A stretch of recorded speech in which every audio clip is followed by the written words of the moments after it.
Hey, this is Chair Becker, and I'm here today to start the Parks and Recreation Advisory Commission meeting today.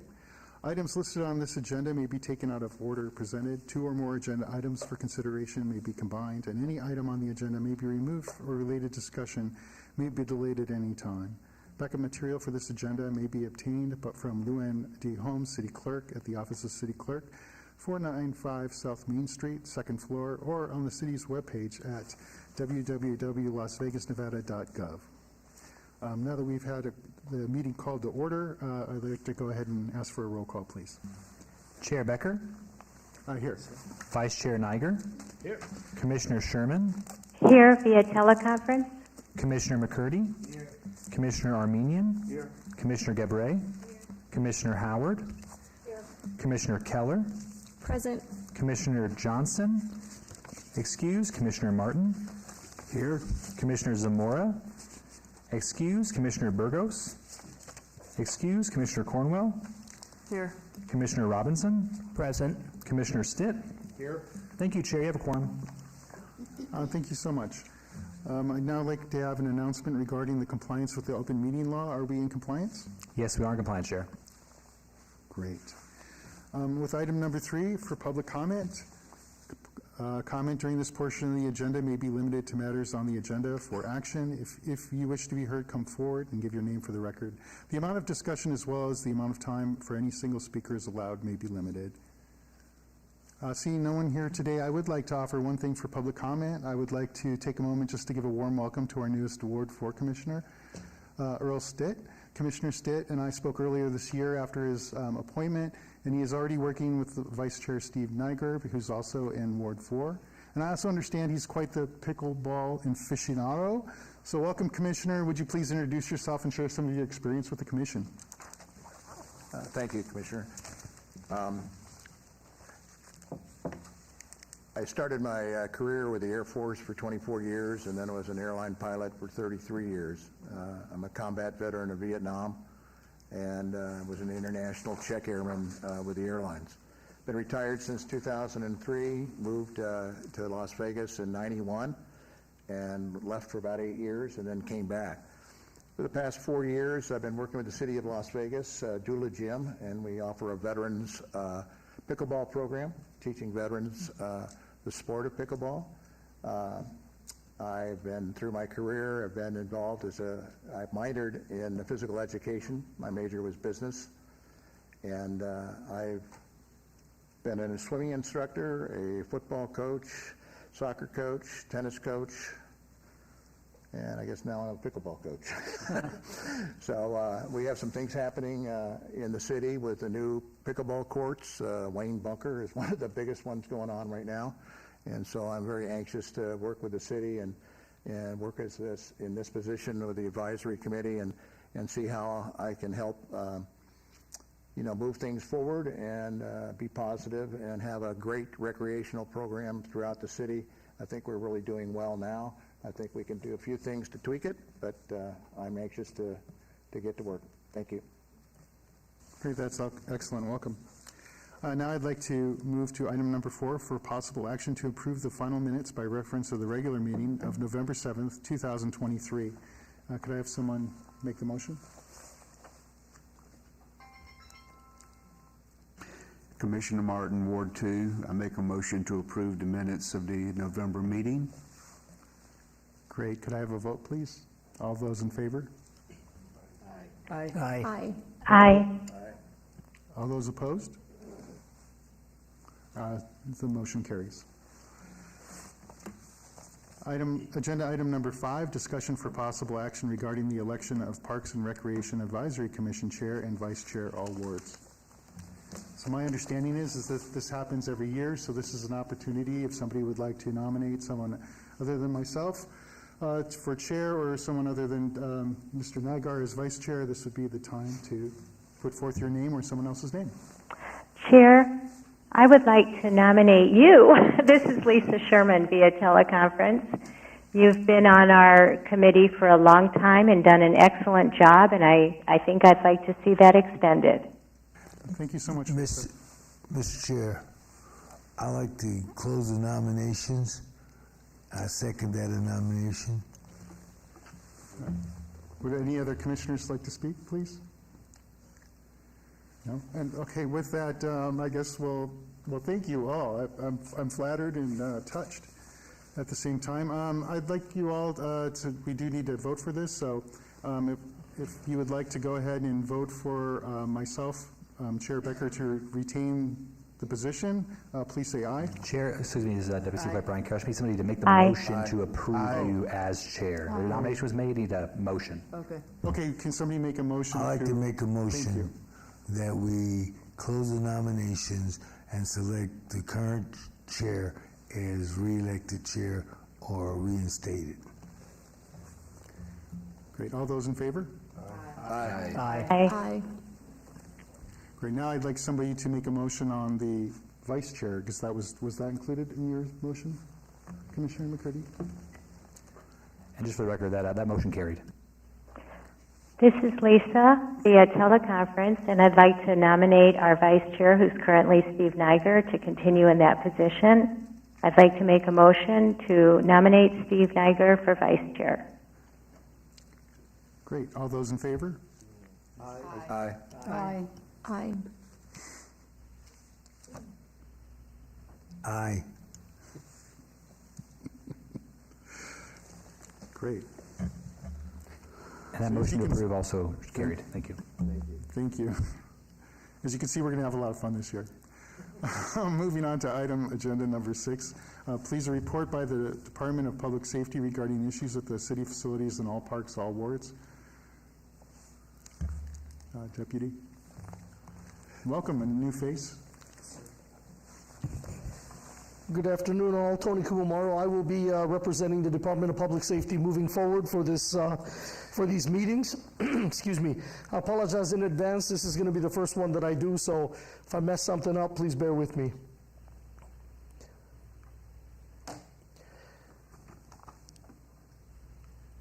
So regarding Ward 1, we had a total of 59 calls for service in January of 24.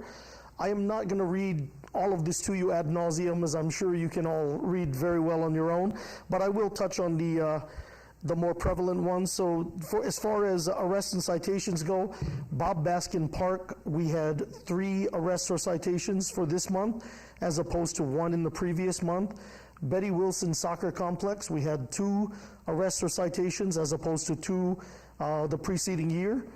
And that would pretty much be it for that. If you'll notice on the column with the violations, the battery that occurred at Betty Wilson was the result of a fight that occurred at one of the soccer matches. Moving on to Ward 2, we had a total of 42 calls for service there. Predominant for arrests or citations would be Bruce Trent Park. We had 2, as opposed to 0 the previous year. And Angel Park, we also had 2 arrests or citations with 0 the previous year. For Ward 3, we had a total of 170 calls for service. Predominant amongst that park would be Justice Leavitt, 21 arrests or citations versus 8 the previous year. Gary Reese Freedom Park, we had 8 arrests or citations versus 2 the previous year. And Rafael Rivera, we had 3, along with Mike Morgan as well. Moving on to Ward 4, there were 66 calls for service in Ward 4. Spread out, as you can tell by the statistics, spread out by all of the properties. The predominant one citation or arrest at Buckskin Basin Park, and that was it for being notable there. Ward 5, we had 109 calls for service. Lorenzi Park, 12 citations or arrests versus 9 the previous year. Heritage Park, 6 citations or arrests versus 5 the prior year. And Ed Fountain Park with 4 citations or arrests versus 2 the previous year. Ward 6, there were a total of 43 calls for service. Nothing significant, 0 arrests versus 3 the prior year. That would be a total of 489 calls for service throughout the city of Las Vegas. Moving on, we have deployed our mobile trailer cameras at the East Las Vegas Community Center in response to recent reports of vandalism. And also an additional camera has been placed at Freedom Park due to multiple auto burglaries and special events that are being held there. As far as our community-oriented policing events, this is where we get an opportunity to engage with the public. January 6th, Police Memorial Park, Law Enforcement Appreciation Day in Ward 4. And January 27th at Angel Park, there was a cleanup, and that was in Ward 2. My apologies. Are there any questions that I can field for you? Yeah, do I see any questions today? Yes, Commissioner Keller. Hello, Commissioner Keller here. Any more light or details that you can provide for the 21 arrests at Levitt Park? The 21 arrests out of Justice Levitt, the vast majority of those were park violations. Park violations would be things such as being in the park after hours or before operating hours, alcohol in the park.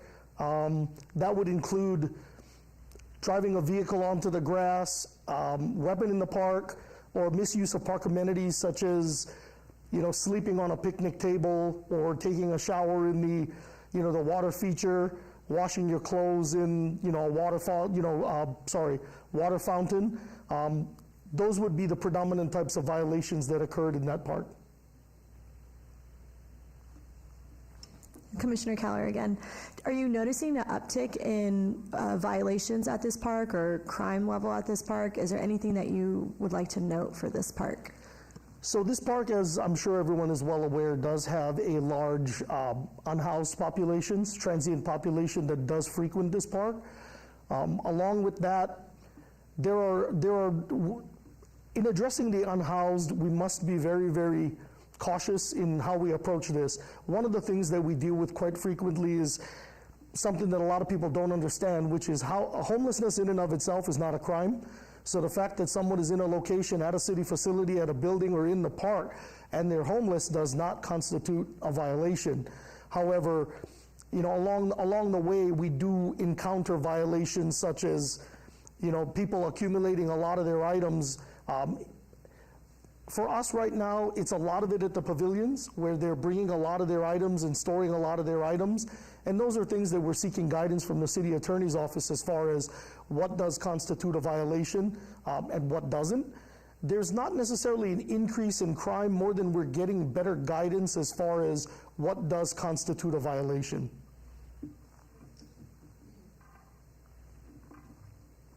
Great. Do I see any other questions? Yes. Commissioner Stitt here. If we see something at a park or at an area that we think is questionable, is there a number that we can call or somebody we can contact? Absolutely. The best thing to do would be to call our dispatch line directly, which is 702-229-6444.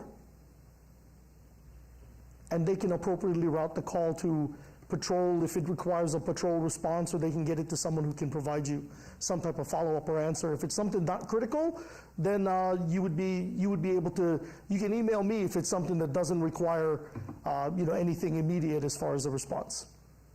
Okay, and how could I find out your information? I will be very happy to share it with you when we're done here, sir. Okay, thank you very much. You're very welcome. Anyone else wish to have some questions? Great. Officer, thank you so much for your time. Thank you very much. Thank you. Moving on to item number 7, a report by Steve Glimp, Parks and Grounds Maintenance Manager, regarding park maintenance updates, all wards. Hi, how's everybody doing? Steve Glimp, Manager of Parks and Grounds Maintenance. Got something a little bit different for you today. We're going to do kind of a recap of last year, everything we've done, and then talk about some of our goals for next year. So the first topic is asset replacement. We replaced 7 artificial fields last year.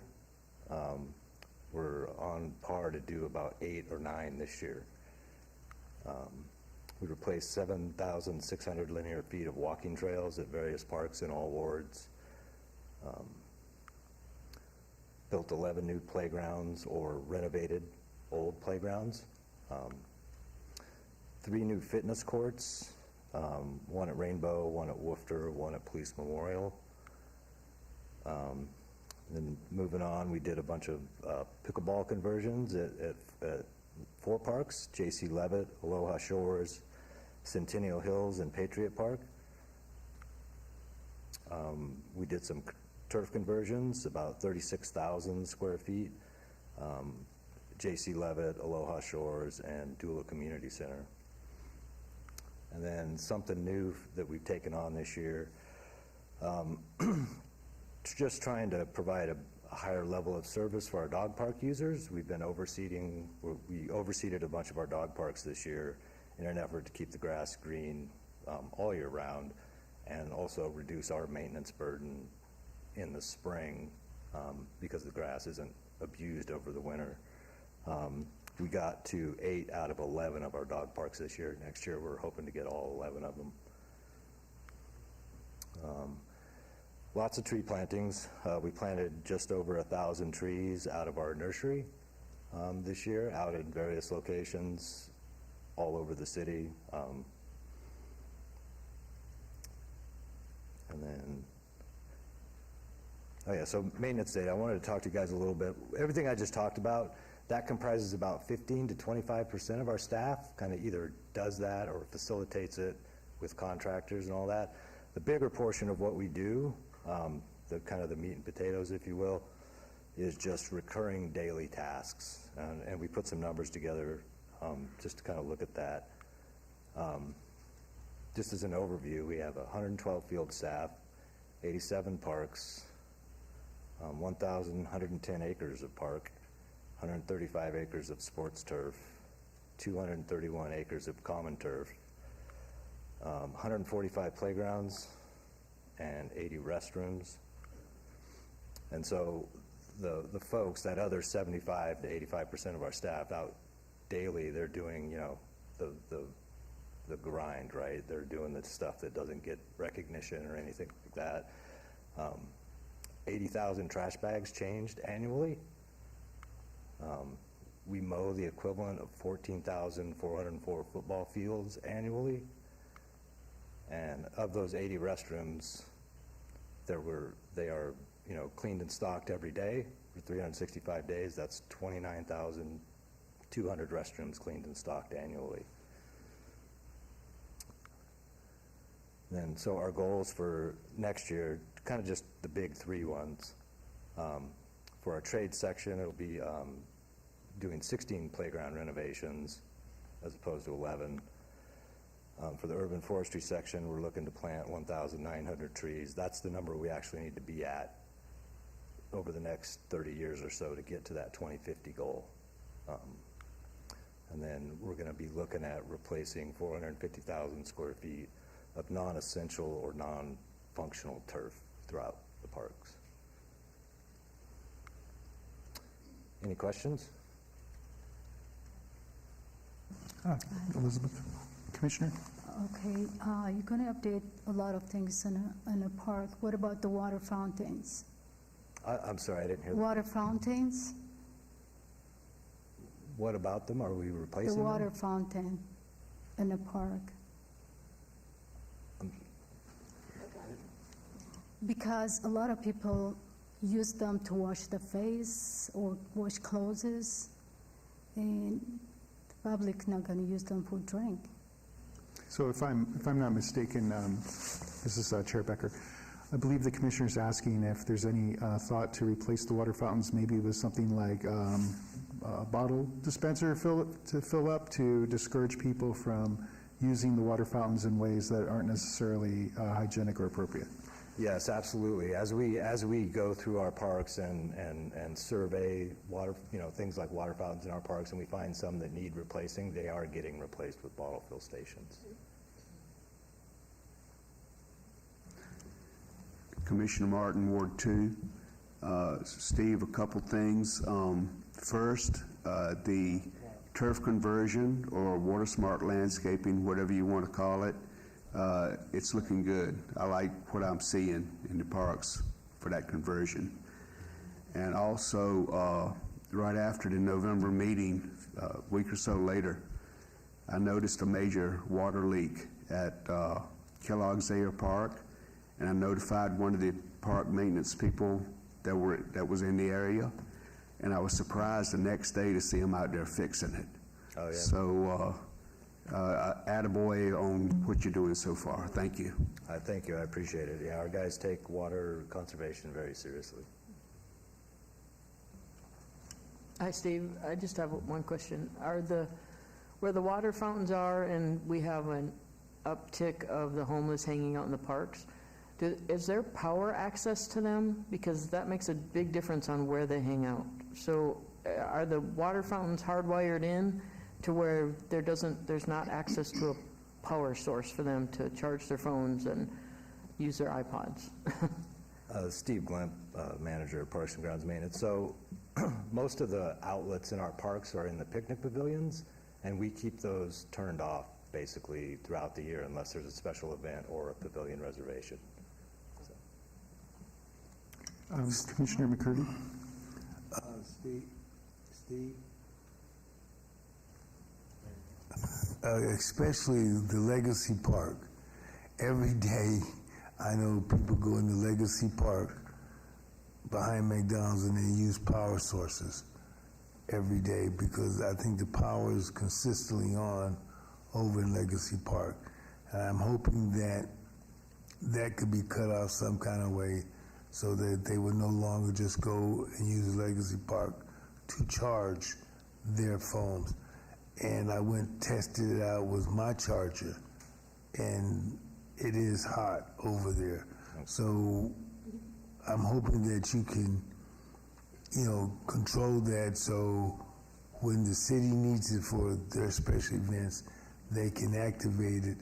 And when the city's not using it for their sources, I think that should be killed because McDonald's and the Jack in the Box and the other restaurants in those areas have eliminated their power sources for people to sit and charge their phones. So I'm hoping that could be done at Legacy Park also.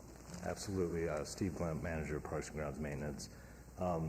I'll reach out to facilities and make sure that they're over there to turn that off. What probably happened is that after the last event, it didn't get turned back off. So. Great. I see another question, Commissioner. Commissioner Gray, I do have pictures if you want to see the water fountains, what it looks like. Yeah, please. I'll touch base with you after the meeting. Okay, thank you. Vice Chair. Hey, Commissioner Niger. Actually, you may have already heard about this. This is not a question. I just wanted to bring it to your attention. I'm going to be installing it at my house next month. My friend at the SNWA told me about this. It's called Kurapia, Kurapia. But it sounds like it's a decent alternative to grass to keep something living and cool for ground cover that's drought tolerant. But I wanted to bring it to your attention because I don't know, I'm going to give it a shot. Yeah. Steve Glimp, manager of Parks and Grounds Maintenance. We would look into that in certain locations. From what I understand, it doesn't handle a lot of traffic, so it would be really kind of special case use in the parks. But if the spot works for something like that, we would definitely use something like that. Great. Other commissioners?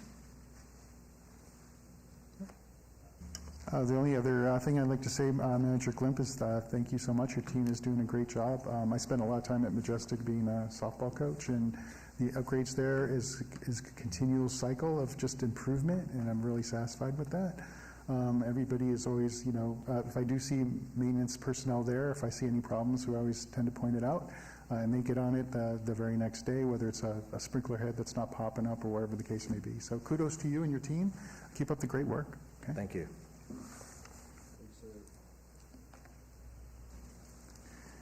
Moving on to agenda item number 8, I'd like to have a report by Aaron Redkey, a recreation manager, regarding recreation programming, all awards, and another new face today. Hi, good afternoon. I'm Aaron Redkey. I'm the recreation manager, and I am just going to do some updates for you regarding the recreation programs that we've had. Some of our emerging trends in recreation include technology. As you know, we've been switching some of our facilities out to LED lights, to save energy, and we're also looking at increasing the use of parks and rec spaces for positive mental and physical health, so it's kind of creating programming that fits the needs of our communities across the city. Additionally, building inclusion communities where all of our adaptive programs can be spread out more into the centers and out into the field. We're doing a lot more outreach into doing the hiking and getting more involvement throughout the whole city. Social media is one of our hot topics. As you know, Facebook, Twitter, we see all kinds of things that our staff are doing. We have podcasts and all different things throughout the year that we focus on to help spread the word of all the great things we're doing, and I'm hoping you guys have seen some of those. And last but not least, we have the aging population with increasing needs for additional active adult centers, and including, I know pickleball is huge at Dula, but we have it across all of the centers. So we deal with needs of all different ages, and including active adult programs with pickleball, along with the youth that we're doing leagues with. So some of the hot topics, we deal with homelessness in various ways. That's one of the areas that we've seen both pros and cons and have tried to mitigate those risks for some of those homeless. We are very proud that we have a rec pass that anyone can come into our facilities and get, and it's good for a year. We've seen an increase in homelessness, the population. Some of them are coming into our centers. They are getting the passes. They're able to use the computers. You know, they do charge their phones in our buildings when they're in there. As long as they're doing well or they're active in a program, we're fine. Some actually go and work out and things like that. We do deal with times if they're washing or taking showers in the bathrooms and things like that. So those options we have to kind of deal in a case by case. On the flip side of that, we deal with the homelessness issues at some of our centers, especially now when it's cold. They like to hover up under the buildings and sometimes block our entrances, so we have issues with staff being concerned about going into the buildings. We have to call the marshals sometimes because of the risk and the safety of our staff. We kind of have to deal with that throughout the year, but we see it more, especially in the winter time. So moving forward, one of the next things that we deal with is vandalism. We've been hit hard this last couple months with it. The picture of the truck, that's our pavilion pool truck up in Ward 2, and we have video, but it's hard to see, kids throwing rocks at it overnight, early morning hours. So those are situations that the truck's still getting repairs, so the whole top was ruined along with the glass. And then the beautiful mural over at East Las Vegas has sustained damage. It's linked to homelessness. That's one of the main sites that we see a lot of them kind of hovering around. And we've done, talking about like the powers and where they plug in and things like that, along with theft of copper and things like that we've had to go through over the last 6 months, trying to mitigate all of those actions to have the least impact. With the mural, we're seeing the damage. I don't know if you can really see how it is, but it's around the face. There's some other areas too, but it's from these bigger boulders that they're picking up and throwing at them. Very lucky to have the marshals out there now have a camera out there. Our cameras on there does not shine directly on there, so it's kind of hard to capture who's doing it and how it's happening. But we are working with them. They're looking at moving the rocks and perhaps putting a cement area foundation down there, going more to like the smaller pebbles, hoping that helps that, because it's a beautiful, if you haven't seen the artwork on there, please drive by it. It's beautiful. We don't want it damaged anymore. So then starting January 1st, we started a universal fitness pass basically it's for seniors, it's $10 a month. For regular age, and it's $15. And it's for the month, and the great thing that we've seen out of it is you can go to any of our Parks and Rec facilities and you can use it for Pilates classes or yoga, or you want to use the weight room or the cardio room. We've had a lot of positive responses with that. It includes pickleball, badminton, any of those kind of accesses as well. So we're saving our constituents huge amounts of dollars instead of having to pay, for instance, a $2 or $3 drop-in fee for an open gym or a pickleball. They can actually pay $10 for the month. And then this is also being able to optimize all of our programs across the valley. So, for instance, we have some participants will drive to 2 or 3 different facilities so they can work out 3, 4, 5 times a week, sometimes 6. and it also opens up the door for them to see what other programming is allowed at our other centers. So we feel like it's a win-win. We'll look at the price comparison and, in the long term, but I think in order to see the true numbers come in is what we want to do, because that's where they're going to be participating more. So wonderful pickleball. Our issue we have with the noise barriers at Bunker, that we've had a lot of kind of issues and complaints from the area homes, and this is a national issue that is coming across. So right now, Public Works is doing a study to kind of see how to mitigate those sound options, or if there's boards or things like that that we can put up additionally to help alleviate that noise. For our expanding projects for the active adult, I'm very excited to say we're in the starting phases of expanding Centennial Hills Active Adult Center. We're going to do some extensions on both sides of it to give us more of a larger multi-purpose room that can break down more and include a larger meeting area where right now they have a small little library they like to meet in. We have classrooms that are not quite accurate. Our programs are growing there. We have phenomenal staff trying to create new things, and we have the adaptive programming up there as well. So it's kind of a win-win for us. And then we have met with the Durango Hills, the YMCA. They want to, we want to build another senior center there. So we're using kind of the footprint, not the full design that Centennial's Active Adult Center has, but all of the pros and cons. So we want to look at what we could have did better, where do we need larger rooms at, things like that. So as that kind of starts to build out, it's going to actually give more autonomy across the whole valley in different areas of our town, which will be great.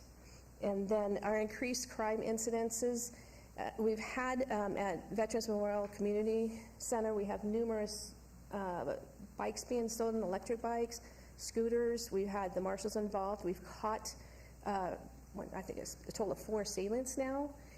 We're in the process of looking at removing the bike rack, and if possible, depending on the layout, if we can get like a locked bike section strictly for participants of the building to use, and then that way the seniors feel safe, the adults feel safe, the kids that are in our youth program are fine there too to put their bikes in.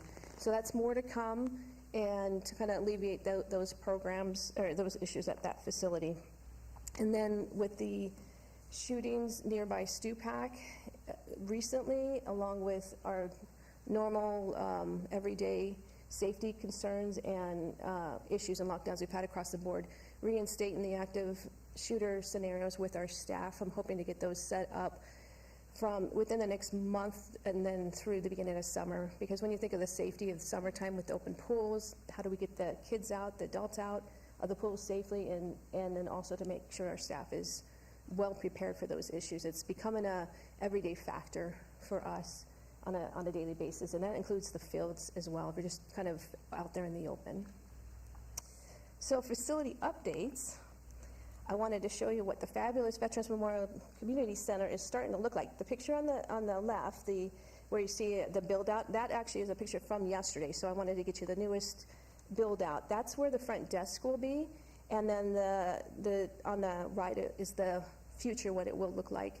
This project involves the front desk area and then also the bathrooms. Right now the bathrooms, it's just dirt, so I didn't think you wanted to see that too much. But we're well on our way to get that finished right before summer, because we have summer camp and there's over 250 kids in there pretty much every day, along with all of our seniors and our regular programming.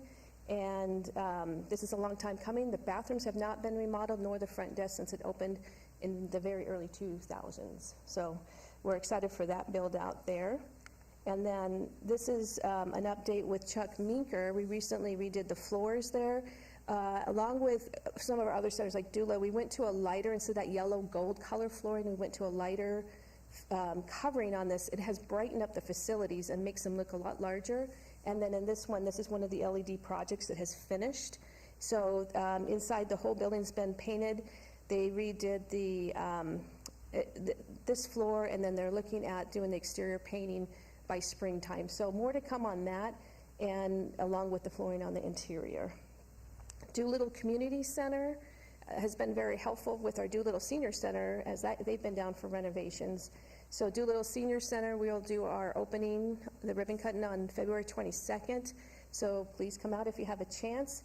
They've done a lot of, there's the painting, they've remodeled different areas of the facility along with new kitchen equipment to make it more efficient. The weight room, brand new cardio equipment there as well. And then we call it Big Doolittle. So at Doolittle Community Center, they're getting all their new weight room equipment. Let's see, it's just finishing up. So they're finishing up this week, and that'll be all state-of-the-art as well.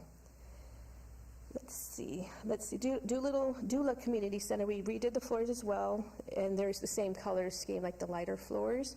And then also for Western Little League, there's some shade structures that are concerning that we have to do some replacement on those. And then also the Pecoli Little League, they have scoreboards that they have received and they want us to put them in the park. So we're in the starting process of seeing where we can find funding and how that project's going to take off. So it's a great asset for the parks and the kids across the board. Oops, did I skip through? Sorry about that. So on to some of our events. That there's numerous events across the whole valley. I could not put in everything, so there is a listing. This particular event, these were over at East Las Vegas. We had a Winter Wonderland, and it was the families all came out. You can see the lines were super long. Kids enjoyed presents. They got entertainment and everything else that comes during that time. The staff over there has really outreached into the community. They've worked, Sunrise Acres is right next door, so a lot of times when you're reaching with the schools and trying to collaborate, they've been doing an outstanding job bringing more participants into the programs, and then also expanding the special events as well. So next slide, this is winter camp. So those of you guys that have had children in our camps, grandkids, nieces, nephews, and all of that, this is the 2 weeks that they're out of school on the Clark County School District time frame. So we've had those all across the valley. You have the stats are on your report. This particular one with the camp, they did a candy cane hunt with the Grinch. And we've had a little video for it, but it didn't upload, so I wanted to just make sure that you guys know that we're doing everything we can to keep these kids safe, motivated, recreate, but have fun. And we have been enjoying doing winter camp for decades now, and we'll be moving into spring camp next. For the active adults, this is Centennial Hills on your left. This was one of the large holiday luncheon that they had this year. And then on the right is Leeburn, which we had big events over there too for the seniors. So we're trying to get everyone, the seniors like to go to different facilities. So it's wonderful to see them at different events and across the board. Doolittle Active Adult Center, we'll be putting some more of those up this next time because we'll showcase all the fabulous new areas that they're into. Is there any questions that I can answer or comments? I think we have Commissioner.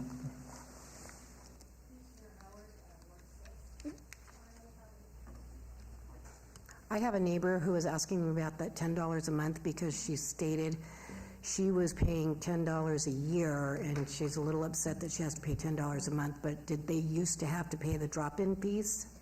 Depending on what they, let me go on this one, sorry. Basically what it is for the active adult, there's a $10 a year membership, and then depending on the fitness classes, different things had different prices. So in order to use the weight room, in order to use, there's some swim programs and things like that. So part of that with the membership and dealing with the YMCA contract, we're going off of what the contract says. So we have limitations of times that we can use that building. And for the membership, a lot of the constituents that I have talked to or have been in contact with, they're able to go to other facilities. So that's kind of, if they want to do, like our recreation centers are open from 8 to 9 p.m., most of them. So you're able to go at different times to different programs. It doesn't fit everyone's schedule. And the main thing that we have found, there was about 50 seniors. So when you walk through the active adult side going into the YMCA side, right, you have to have the membership. Once you pass the doors and go into the YMCA side, you can use our programs if it's set, or they use the Y side. So we have been finding that people are kind of just coming through and going straight through, and they're not even a member. They're not a paid member for our side either. So this was a way to kind of make sure that everything's standardized across the city, give them more opportunities to go to other places. So they also reduced those drop-in fees, or no? Yeah, there's not, so you could still do a drop-in fee, like $2 if you want to do just a fitness day. Like say your friends are in town and you don't want to pay $10. Okay, so it's They just have that basic- option, but it's not most people just do the $10 a month because it saves a lot. Okay, so if I'm correct, it went from $10 a year to $10 a month, but the drop-in fees have been reduced, or? No, there's the active adult membership is $10 a year. That's to be a member. So that gives you access to like book clubs, all the free activities we do within the center itself. Now the membership, it's a fitness pass. That one is the $10 a month. So to use that one and go to all the fitness classes, some of them were $18 previously, $15. So it actually is lower than what, if they were paying for either drop-in or if they were. So basically, my neighbor was going to the fitness classes for the $10 a year when she wasn't supposed to be. My best guess would be yes. Okay, thank you. You're welcome. Commissioner McCurdy? Commissioner, I'd like to ask a question. When is, you said the 22nd will be the reopening of Doolittle. Do you have any time, or has any time been set? Yes. So right now, we're going to do, that's our inspirational luncheon for Black History Month, and then it'll be later in the afternoon. I will get you the exact time. I believe it's 3 o'clock. I'd have to look at the 3:30. 2:30, I'm sorry. 2:30, okay. And we'll do the ribbon cut, and it's just a soft opening, so you can kind of come in and see all the things that have been changed. Look at, we'll have instructors in some of the rooms so they can kind of help new seniors that are just coming for the first time to showcase everything. And then from there, we'll do the full opening. Okay, thank you. You're welcome. Great. Manager Redkey, I know a lot of the commissioners, this is Chair Becker, I know a lot of the commissioners were kind of interested in seeing that, so is everybody going to be receive an invitation to the soft opening? Absolutely. I'll make sure that you guys all receive the invite, and please come out. If you can come out to any of the other events too that day, that would be wonderful. Great. Yeah, Commissioner? Hi, Commissioner Cornwell. I want to go back to the noise with the pickleball courts. If you guys decide to put up walls around the pickle courts or something, is there a way that we can do some kind of program through the juvenile justice courts to maybe give the young kids that tag a place to do an art piece that is a positive message? Maybe you tell them what they can put, give them a topic that they can put on that board or wall or whatever, and then maybe have them have that as part of their as a choice, to do that as part of their community service or something like that. I mean, it might just be a way to, even if we get to one kid a year through that program and we change that life, we're making a positive, it's a positive program. So I was just wondering if there's a way we can maybe get something like that started, or I don't even know how to go about starting it. I'm just putting it out there. I think that's an excellent suggestion. The one thing that we do see changing a life one day at a time, introducing them to arts, introducing them to maybe something positive that they can do and call their own, because then they have ownership within the community. That usually cuts down on criminal activity in juvenile and as adults, and it's something to be prideful for. I'll make the recommendation, and then once we get the results from the study, we can see what does that actually look like for us, and then kind of move forward with the possibilities. And if there's any regulations within that community, sometimes there's, like with murals and things, there's certain guidelines we follow. But I like the idea. I think it's a good way. We're working with, even with our fitness passes, we're working internally with DCS as well to get families and kids into gyms and things like that to kind of mitigate all of the other risk factors that we deal with on a daily basis or what they're exposed to given their family environment. Right. Okay, thank you. And if I can be of any help, just let me know. Okay, thank you. I appreciate that. Do I see other questions? I just wanted to add one last comment, Manager Redkey. You did an excellent job today, as always. Or for your first time, it was very, very nice.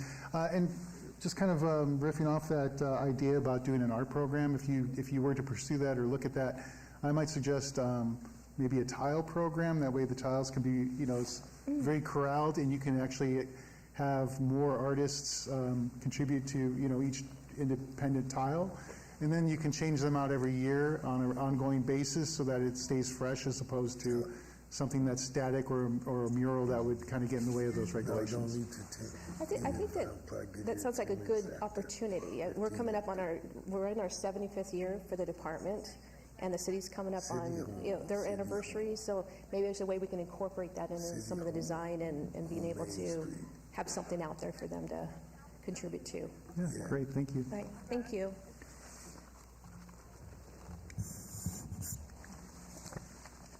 Moving to agenda item number 9, discussion for possible action regarding the 2024 Parks and Recreation Advisory Commission calendar and presentations and meeting schedules, all wards.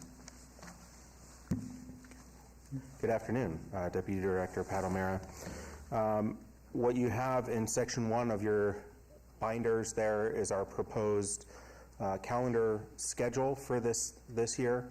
As you can see, we're in the first one at the top of the page, and somewhat consistent with last year. We do go dark during July and August when it's a little bit more challenging to get a quorum, and then of course around the holidays and the New Year, when again it's a little more challenging to get a quorum. So we did build those in, and we have a good slate, we think, of presentations for you as somewhat of an educational component to these meetings. Next month we plan on talking a little bit about Floyd Lamb Park, and of course you're all aware that we have a presentation toward the end of that month and a tree dedication at the end of the month for Commissioner White, and then we have the tree and tree planting program coming forward in April, with Neighborhood Services Department coming and making a presentation. We're still finalizing that, but we're planning on having them out in the May meeting to talk about homelessness in the parks. June, we will give you a recap of our annual Corporate Challenge event, and then by September we're well into the new budget, and we'll have a good we'll have everything approved as far as how to move forward with our capital improvement plan. So that's things like which parks are getting new, play structures, any other facelifts and things to facilities, all that kind of stuff. So we'll bring that to you in September. And then in November, we'll do something for tennis in October. And then in November, we'll bring you this Southern Nevada Public Lands Management Act. We'll talk to you about what is happening. We have I'm actually in a meeting tomorrow for round 20 to push through the candidates for that funding. So we'll talk to you about some of the history behind the SNPLMUB funding, what projects we've been able to do with that, and then what, if anything, we've been approved for with round 20. And then we'll also talk about CAPRA accreditation. Years ago we had CAPRA accreditation, and in the recession we lost it just due to the increased demands on a smaller staff. So we are actually getting that program running again to get that CAPRA accreditation. So I'll talk to you a little bit about our progress in that, and kind of our whole process that we're putting together to regain that accreditation. So I'll answer any questions about what we've kind of laid out for you for this year. Commissioner Howard? Commissioner Howard, Ward 6. I just wanted to say thank you for these notebooks. These are great. So good job. Ashley took care of all of that, so. Commissioners, do I have any other questions at this time? No, you did such a great job. I think we're just flabbergasted. Yeah. Well, and of course, toward the end of the year, we'll have an item where you guys can, request some items for the following year. Certainly, as we move through the year, if there is something that you want to put on as an agenda item, you're more than welcome to do that. You said there's another. Great, Deputy Director. You just answered my next question, but I do believe there's also a question from Commissioner McCurdy. I would just like to make a general statement. I'm very happy to see that there's consideration that's going to go at Floyd Land Park to, I don't know what is a tree to be planted in the name of Commissioner White. Is that what we're talking about? Yeah, we'll be doing a memorial tree. I have to double check the location. Yeah, Chair Becker, the location, I'm going to actually mention a little bit more later on in the meeting today about this, but the location is actually Durango Park. Durango Park, okay. Commissioner Martin, Ward 2. Sir, who are you? So I came at the November meeting. My name is Pat O'Mara. I've been on staff here as the Deputy Director since the last week of October. I started my career as a lifeguard up in Reno, Nevada. Worked there until the recession, then did some private work, still doing some work in Parks and Recreation, and then was fortunate enough to come back into the industry in 2015. I've done a lot of different, I've focused on a lot of different things: aquatics, facilities, community centers. I've worked in golf. I've worked with performing arts and running amphitheaters and things like that. About 4 years ago, toward the end of 2019, I accepted the position of aquatics manager and joined the administrative team for City of Memphis and moved out to Tennessee. Right as COVID was hitting, I actually became the director for Lakeland, Tennessee, which is a suburb of Memphis. And I served in that position until accepting the position here as deputy director. So I've been in the area for going on 4 months now or so. Yeah, I'm really happy to be here. Certainly happy to be back in Nevada. So, thank you. Great. Any other questions? Deputy Director, thank you so much. I know you've already reached out to a couple of the commissioners, myself included, and had some conversations with them. I really appreciate that. Are you also covering agenda item 10 for us today? Yeah, I'm covering the next one as well. Great. Before we get to that, Chair, City Clerk Brian Carroll, could you confirm this is an item for action? Are we going to vote to approve this schedule? Is that accurate? Do we need a vote to approve the schedule? Yes, please. Great. Do I have a motion to approve the schedule? Commissioner Keller? I make a motion to approve schedule as noted. Second. All those in favor? Aye. Aye. All those opposed? Motion carries. I did it this time, City Clerk. Got it? Oh, got it.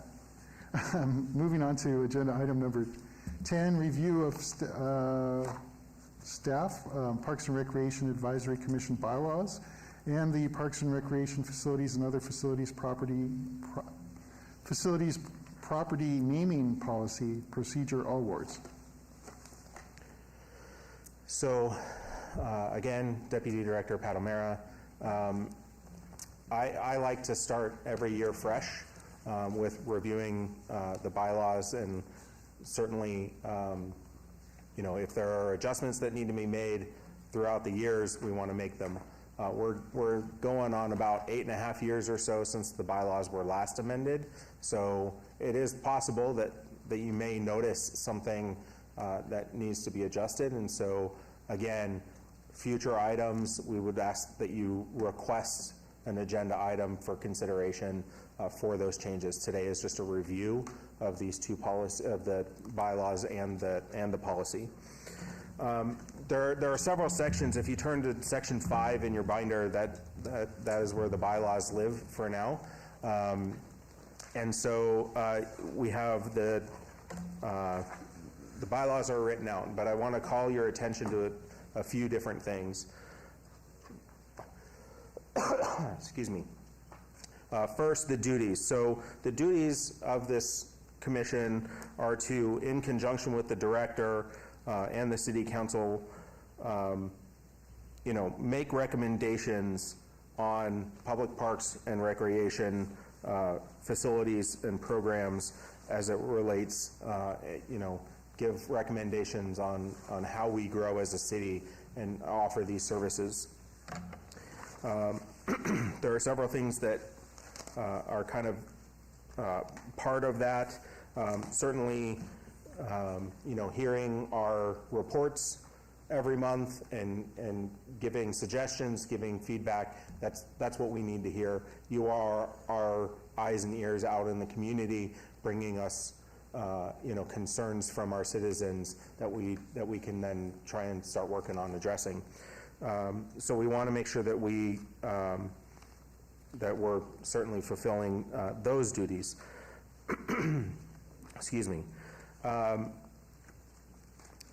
It mentions,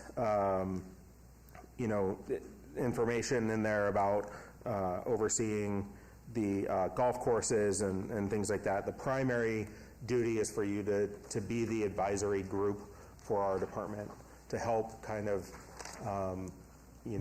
to certainly make us aware of things that the community might notice, but staff is unaware of. We only know what people tell us, and so that's helpful when you go about recommending things and such for us. The commission is made up of volunteer members. There are 2 members from each ward, and then 3 members that are at large appointed by the mayor. You all know which you were appointed by. It's important to remember that each period is 3 years. If you are appointed to fill a vacancy that is not based on a term expiration, then you fill the remainder of that term and not a fresh 3 years. But if it's a vacancy because of an expiration term and you're put in there, then it's a 3-year term. There's also a paragraph in here, Article 4D. It talks about removal from office. So if you're misbehaving, which I don't expect because all of you are upstanding members of the community, but if you are misbehaving, and then certainly if we are having some issues with attendance, then there are methods and mechanisms for us to replace you. Again, don't expect any issues because all of you behave properly, but if you're here 50% or, less than 50% within a year, whether it's excused or not, or 75% with no excuse, just didn't show up, then that gives us the mechanism to do that. Do we always do it that way? No, we don't, but that gives us that mechanism for that removal. Yes, sir. Deputy Director, I might be mistaken here. This is Chair Becker. I just wanted to clarify, though, that we should all remember that recently, within the last year, there's a ruling where we serve at the pleasure of the council members' ward that we represent. So even though you have a 3-year term, it's incumbent upon you to make any connection with anybody who's been elected so that you retain your position, because they, at their pleasure, could ask you to step down and fill that vacancy. Thank you. Certainly. Thank you.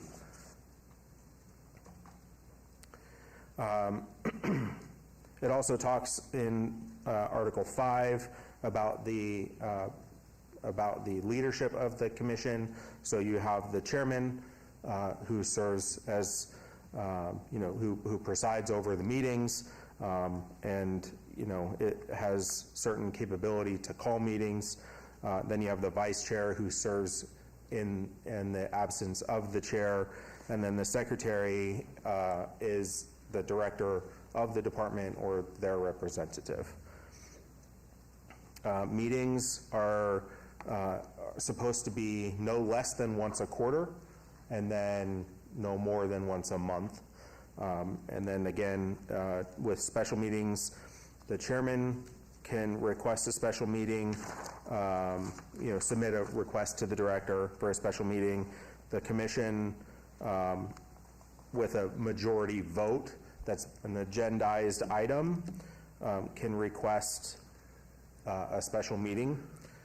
The director can determine that there exists a need for the special meeting, or if the commission comes together and in writing requests a special meeting by majority. That is an option for requesting special meetings. Special meetings for this body aren't usually expected. We're usually able to get our work done on a regular basis. Quorum requires 8 members to be sitting, 8 voting members to be sitting when time comes. And then, of course, in Article 6, Section E, you see it spells out what our majority vote is based on the members in attendance. So that's the majority of, certainly those are some of the key points of the bylaws. If there are any questions, we can try and handle those. Again, as you read through these, please feel free to request, in conjunction with the chair, an adjustment if you would like to bring forward a recommendation. Again, it needs to be agendized. There is a procedure for that. But if you see some things that you think might need to be adjusted because of the times or whatever the situation may be, you're welcome to do that as a member of this commission. Great. Deputy Director, I'd like to suggest, especially, we're going to be running a little tight on time today, right? And generally, I try to keep these contained. We're going to go a little bit over, I know, just on some of the items I have. So I'd like to suggest to everybody is that take the bylaws home with you and review them. If you do have suggestions to make to the bylaws, or maybe there is a case where we need to update them, then we can do that another time. And if we do make changes, we would have to re-adopt them. Otherwise, the current bylaws is what stands, with the exception of the caveat that there was that ruling where we serve at the pleasure of a council member and mayor. That probably needs to be put in our bylaws at some time, but that's something for a different day, I think. Yes. Would that be fair? Does anybody have any questions in the interim? Or? Yeah, I don't believe that we have this as an action item today, so we wouldn't be able to do that today anyway. Great. Commissioner McCurdy?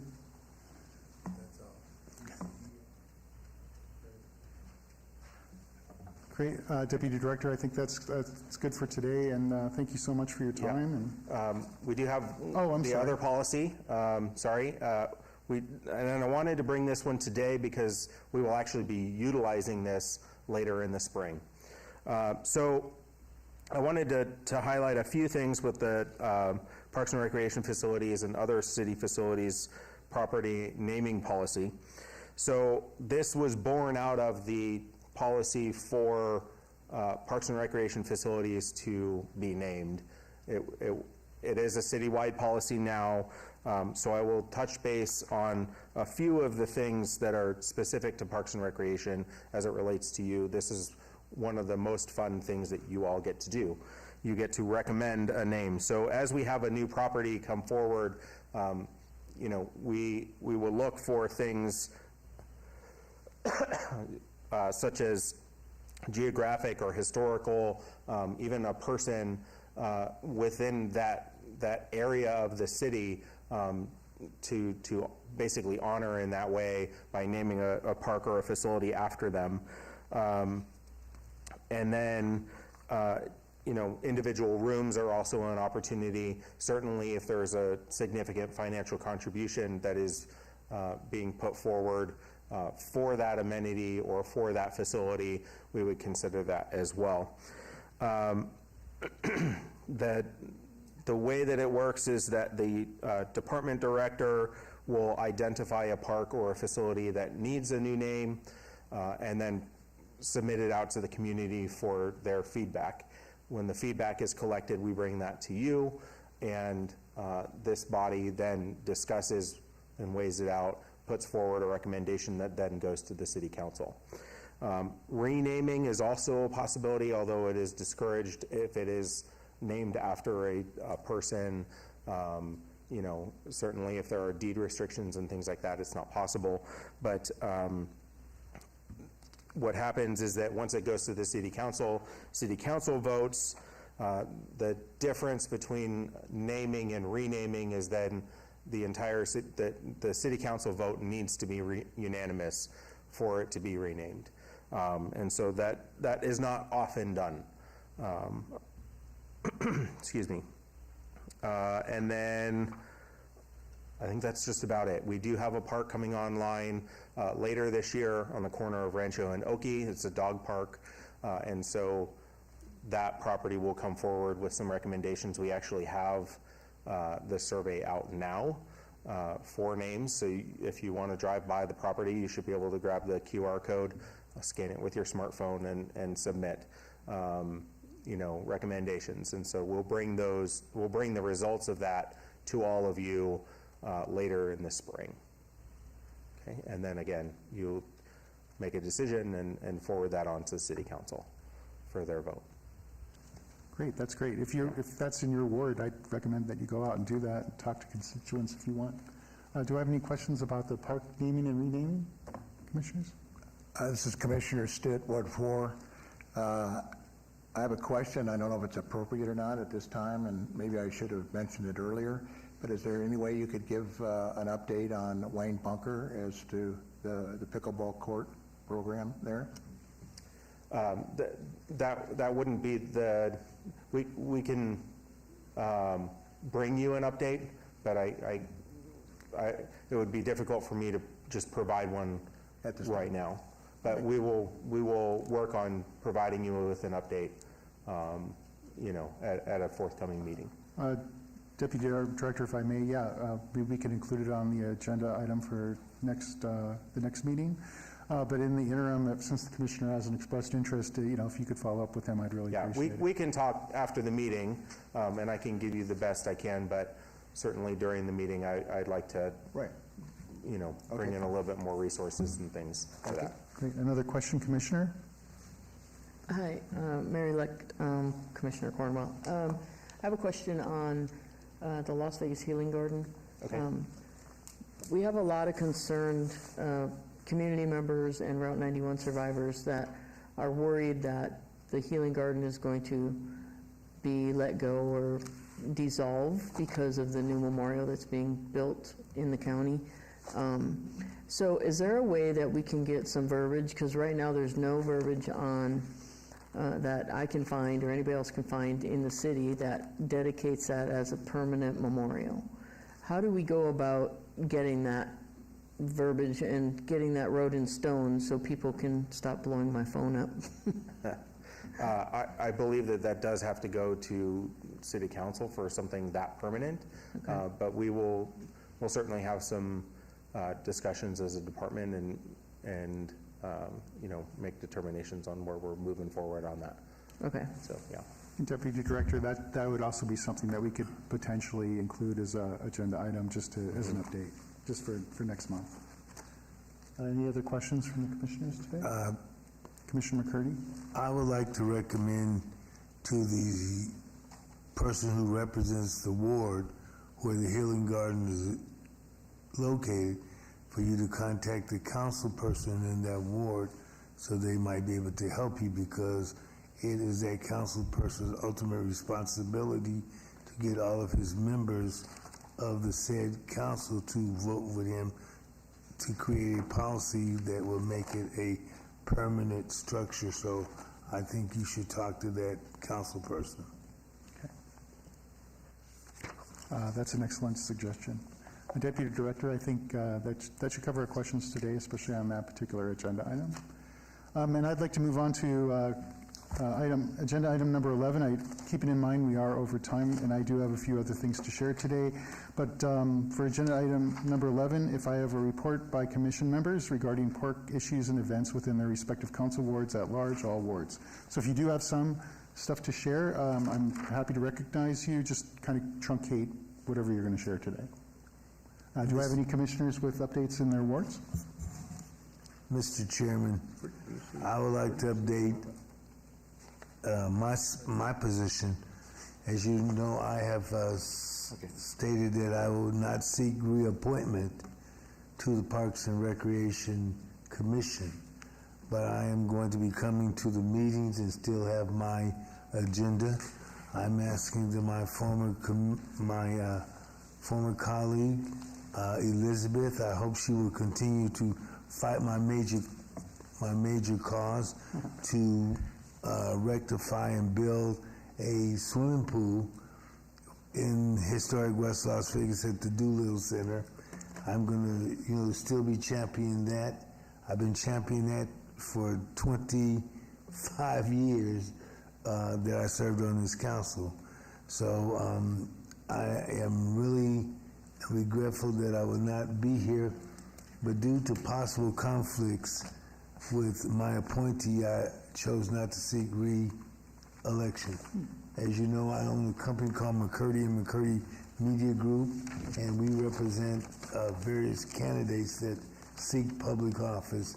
And Councilman Creer, who I love and who I represent at this particular time, because I'm a former representative of the mayor, and so since I represent him, I have a conflict because I am doing Shelley Berkeley's campaign for mayor, and he is seeking that office, and I don't want to be in a conflict of interest. So therefore, since I normally do his races, I do not want to continue to serve at this particular time.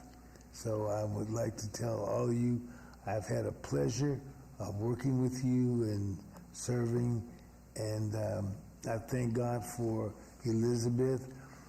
She has done a great job and been a very great counterpart, and to Steve and to Mr. Becker and to all of you, and to Lisa. We have had an opportunity and great time. As you know, I've worked for the city of Las Vegas in the past, from the city manager's office down to, and served on a lot of boards for the city of Las Vegas during my last 35, 40 years that I have represented. And I represent a lot of mayors and candidate for mayors, and so therefore I don't want to be asked to be stepped down. So I'm just not going to seek reappointment on the 20th of February. So thank you very much. Great, Commissioner McCurdy, you must have ESP. You actually are on my agenda items when I get to my part, so don't go away. Is there any other commission members who have an update today? Yes. Yes, Commissioner Chair Sherman. Becker, this is Commissioner Sherman, and I just want to let Commissioner McCurdy know how appreciated he was over the years. He worked on the youth committee with me, and he also worked on the park naming committee when those committees were, they were disbanded because of the open meeting law, but for many years we did a lot of committee work, and he was very passionate and dedicated to the city of Las Vegas. I just want to acknowledge his wonderful role. Thank you. Commissioner Stitt? Yes, Commissioner Stitt, Ward 4. There's a pickleball tournament in Ward 4, and with Councilwoman Frances Allen Polinsky and Ward 6 Councilwoman Nancy Brune, called Love for All Pickleball at Durango Hills Park on February 17th. It's mixed adult outdoor and senior mixed indoor. If you have any questions or would like to have more information, let me know. Thank you. Excellent. Any other commissioners? I do have a few things to cover before we wrap up today. First, as a representative of Ward 2, Councilwoman Victoria Seaman will be hosting a breakfast buzz from 9 to 10 a.m. this Saturday, February 10th at Veterans Memorial Community Center on 101 North Pavilion Center Drive. Those interested in attending must RSVP at Ward 2 at lasvegasnevada.gov. I'd also wanted to recognize the Councilwoman Seaman's office for their quick response to the recent decision by the Clark County School District sunsetting middle school softball as a matter of risk mitigation. While some community volunteers have stepped forward to salvage the program, it doesn't look like it's going to go forward with their particular plan. So Councilwoman Seaman's office has expressed an interest in seeing what the city can do to explore a city league for this particular age group that's not competitive with any nonprofit recreational organizations that exist, and targeting potential athletes in inner city schools so that they can enjoy softball at middle school and then get ready for their high school years, because there is sort of a talent gap within certain high schools in our city. So I hope to have more to report on this issue next month. The next thing I wanted to mention is I wanted just to provide an update on the memorial tree planting for Malcolm White. It's tentatively scheduled, I want to underscore that, for 10 a.m. on March 29th at Durango Park. And we've asked Commissioner Andy Armenian to confer with the family to make sure that this date and time best meets their availability. So upon confirmation, I'd like to ask staff to make sure that the commission, as well as staff and all elected officials, are invited to attend. And for those that don't know, Chair White served a commission as chair with distinction. Special thanks to our own Ashley Foster, who's managing this, taking over the groundwork that was done by our superhero, Kim Klein. And last but not least, I would also like to take a moment to recognize Commissioner McCurdy. Commissioner McCurdy has faithfully served this commission for the past 23 years, first being appointed in 2001. This is an incredible amount of service, especially as Commissioner McCurdy has served the city of Las Vegas in a number of capacities in tandem with this position. And personally, I'd like to always remember Commissioner McCurdy fondly as a champion of the Doolittle Recreation Center, which is now undergoing major capital improvements, a legacy that he should be proud of, and also for his being a voice of reason for the historic West Side in general. Thank you, sir. Commissioner McCurdy, thank you for your service. I know staff has a swag bag for you, and I'm also pleased to deliver you a thank you card on behalf of this commission, and invite any other commissioners who haven't already spoken to share their thanks for your insight and wisdom over the years. Thank you, sir.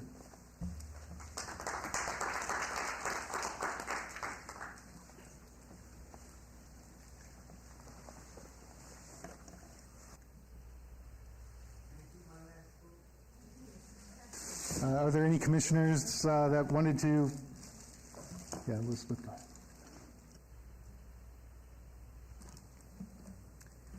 ahead. Commissioner Gabriel, I just want to say thank you for Commissioner McCurdy contributing and helping the park and recreation for 23 years. And I learned so much from you, and I'm going to continue to learn more. And I'm going to miss you and come back as a citizen, and so your voice can be heard. I plan to be here to give you my input. Vice Chair Niger. I'm incredibly relieved to hear that you will be here still semi-frequently, because if you aren't, we're going to make sure that you are. We're going to blow you up. It's been an honor and a pleasure. You have represented your ward better than anybody on this commission, year in and year out. And you have defended its purpose and the reason that we're here with enthusiasm, and I appreciate you. We'll miss you, but I'm glad you're not going anywhere. Thanks. Great. Seeing no other commissioners at this time, I'd like to move to agenda item number 12, the citizens' participation. Public comment during this portion of the agenda may be limited to matters within the jurisdiction of the commission. No subject may be acted upon by the commission unless that subject is on the agenda and is scheduled for action. If you wish to be heard, come forward and give your name for the record. The amount of discussion time for any single subject, as well as the amount of time of any single speaker is allowed, may be limited. Seeing no one for public comment, I'd like to go ahead and adjourn this meeting. Thank you.